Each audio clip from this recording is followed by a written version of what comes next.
morning guys. Andito kami ngayon ni Mr. guys. Lumabas kami. Tanghali na kami lumabas ni Habi guys kasi naglinis-linis pa kami doon sa bahay at saka ako linis-linis doon sa garage at saka si Habi naman sa backyard kasi nauna siya naligo. Tapos late na kami ngayon guys lumabas kasi late na yung namin lunch time ni Habi at saka may pupuntahan kami after mag lunch kami dito sa restaurant. So nag-imbita si Habi ngayon na mag lunch. So actually guys hindi nag-work si Habi ngayon kasi nag-absent siya ng one day. Nag-ask siya ng permission sa manager niya early in the morning. So nag-imbita si Habi na lumabas ngayon kasi mag-lunch time na. So nag-stop muna kami dito ngayon guys sa Sam's Club para magpagas sa isang sasakyan na itong Explorer kasi wala na talaga kaming gas kasi hindi kami nakapag-gas kagabi ni Habi. So andito pa ako guys nag-aantay kay Habi habang nagpapagas pa kami dito sa Sam's Club guys. So aalis naman kami ni Habi ngayon guys kung after mag-lunch kung saan na naman kami pupunta ngayon. So nag-absent ngayon si Habi kasi parang he's not feeling well this morning. So kaya nag-message siya sa manager niya na kung pwede hindi siya papasok ngayong araw na to. So kaya lumabas na lang kami guys ngayon ni Habi kasi nag-imbita siya na mag-lunch muna kami ngayon dito sa labas sa restaurant. Then hindi ko alam kung after this kung saan naman kami pupunta ni Habi. So late na kami nakalabas sa bahay guys kasi ang dami pa namin tinapos sa sa bahay, naglinis. Then ako nag-impake din ng ilang boxes sa LBC na kung anong gamit na pwede ko ma-include na items doon sa LBC box guys. So pupunta muna kami guys ngayon ni asawa sa restaurant kung saan niya gusto kumain. So pero late na yung namin guys lunch time ni Habi. So andito na kami ni ni Habi sa restaurant. Nakalimutan ko magdala guys ng car charger at saka hindi ko na realize na malapit na pala malubat yung cellphone ko, pero sabi ni Habi uwi muna kami kasi kukunin ko yung charger ko doon sa car ko talaga kasi isa lang yung car charger namin. No, it's okay. Thank you. So inom muna tayo guys ng coffee, hot coffee.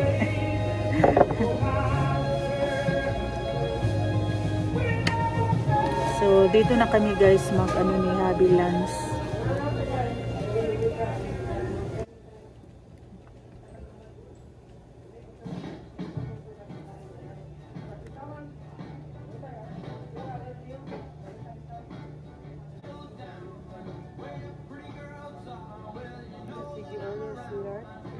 What did you order? I'm going to get the San Francisco scramble. Spinach. Yeah, the spinach and the green onions. Okay. And the corned beef. Corned beef sounds good.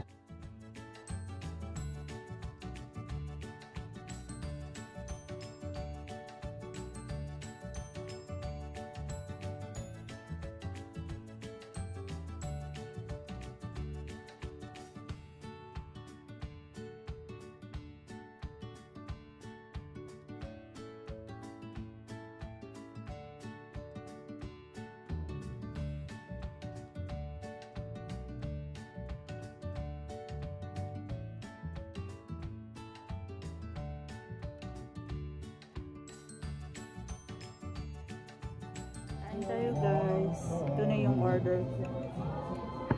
Kain.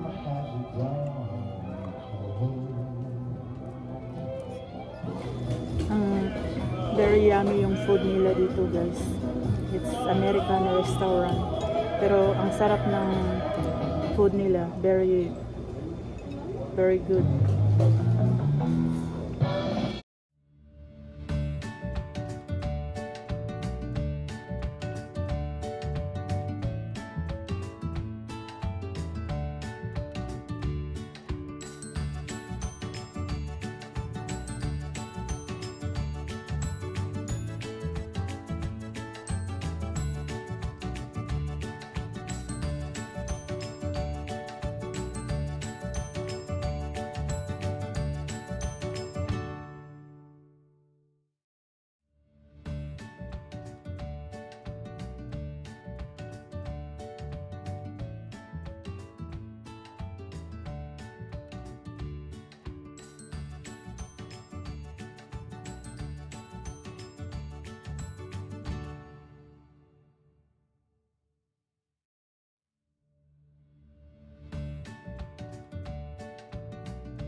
So hi guys, andito kami ni Habi ngayon, nag-drive diretso sa Dixon, sa park ng Dixon. After lunch kami doon ni Habi sa Mel's Restaurant kanina guys. So hindi na ako nagtagal doon nag-video guys kasi malakas yung music nila doon sa restaurant. So hindi ako nagtagal nag-video doon. So after nag-lunch kami ni Habi, dumiretso na kami dito guys, nag-drive sa Dixon, sa park nila. So nag-walking muna kami dito ni Habi pampalipas ng oras para ma-digest naman yung kinain natin. So ang ganda ng park nila dito guys, super laki. So nag-walking muna kami dito ni Habi bago mag-drive namin at pupunta sa ibang area naman.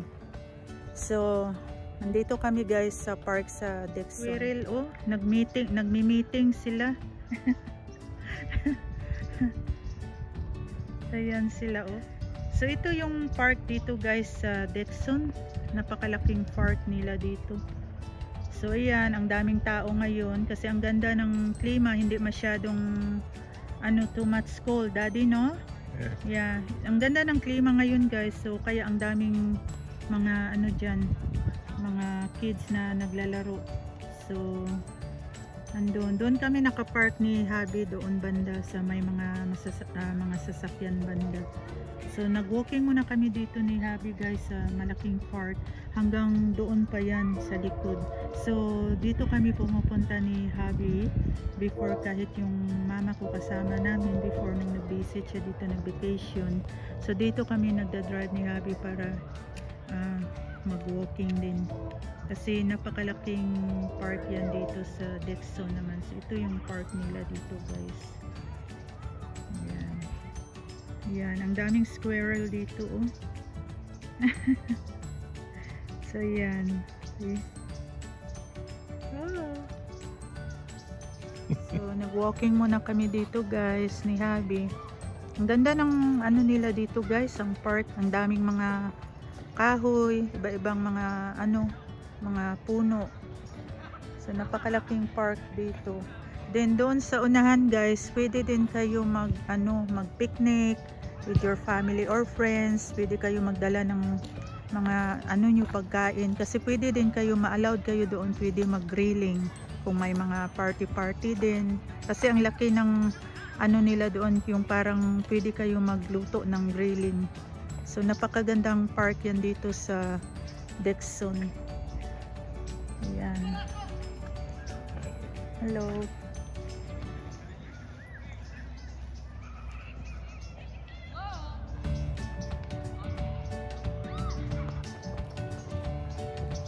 So mag-walking muna kami dito ni Habi guys.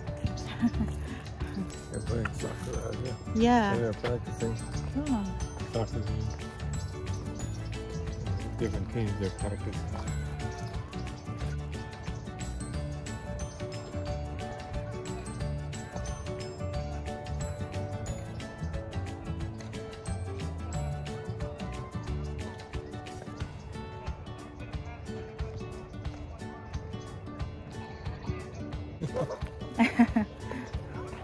Cute.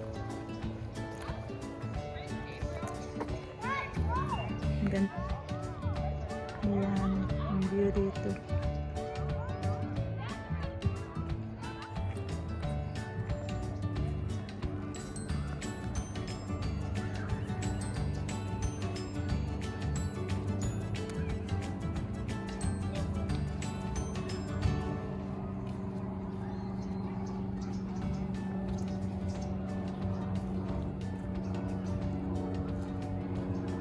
Ang daming bahay dito guys sa gilid, malapit lang sa park.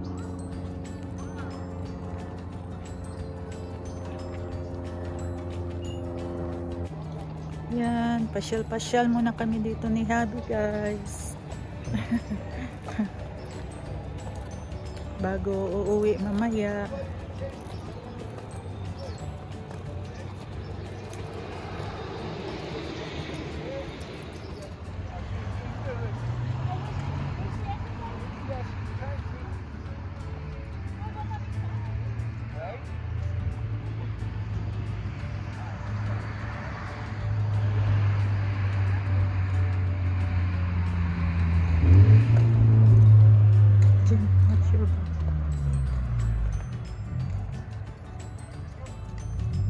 So, papunta na kami guys ni Habi ngayon sa kung saan kami nagpa-parking kasi hapon na dito guys, ang dali lang ng oras papunta na sa hapon. So isang ikot lang kami ni Habi ngayon guys, pero babalik kami next time dito mag-walking, sabi ni Habi. So isang ikot lang kami dito kasi may pupuntahan pa kami ni Habi. At least may chance kami nakapunta dito after nag-lunch kami sa Bacabel. May chance kami nakapunta dito sa Dexon Park para mag-walking naman kasi maganda din naman pag makapag-walking tayo guys. So kaya tayo dito. Walking muna habang may time pa kami ni Habi guys. So magandang to dito guys talaga, park. Tapos mostly dito ang daming mga residential na like houses, ang daming mga malalaking mga bahay din. So maswerte sila pag dito yung bahay nila kasi pag gusto nila mag-walking malapit lang sila sa park, sa harap lang nila. So maraming bahay din dito, mostly yung mga bahay nila dito guys, mga malalaking mga bahay na magaganda. So papunta na kami ni Habi guys sa parkingan para mag-ready to go naman kami. So ayan yung vlog natin guys, yung lakad namin muna ngayon ni Habi. So thank you. So andito na kami guys sa car, nakabalik na kami ni Habi after na walking kami. So medyo napagod kami, at least maganda na naka-walking din kami ni Habi kahit sandali lang. At saka ang klima maganda talaga ngayon. Kaya ang daming mga estudyante ngayon na nagpe-play sila ng soccers. Ang daming mga grupo ng mga estudyante. Tapos yung mga parents nila andito din nanonood sa kanila. Kasi yung klima talaga mas maganda ngayon na araw kaysa kahapon. So paiba-iba kasi ang klima. So kaya nga sabi namin ni Mr. next time baka babalik kami dito at magdala din kami ng parang snack namin o niblis at saka yung folding chair na pang picnic madala namin kasi mas maganda kung magdala kami ng folding chair lalo na sa likod ni Habi guys kasi nagbabother yung pain sa likod niya. So babalik kami next time dito. So yun ang vlog namin for today ni Habi. Yun lang ang lakad namin guys muna ni Habi. So ito yung na-share namin na ganap naman namin ni Habi ngayon, ang nag-walking lang. So yun lang ang lakad namin na ngayon na araw. So anyway, thank you again guys for watching this video.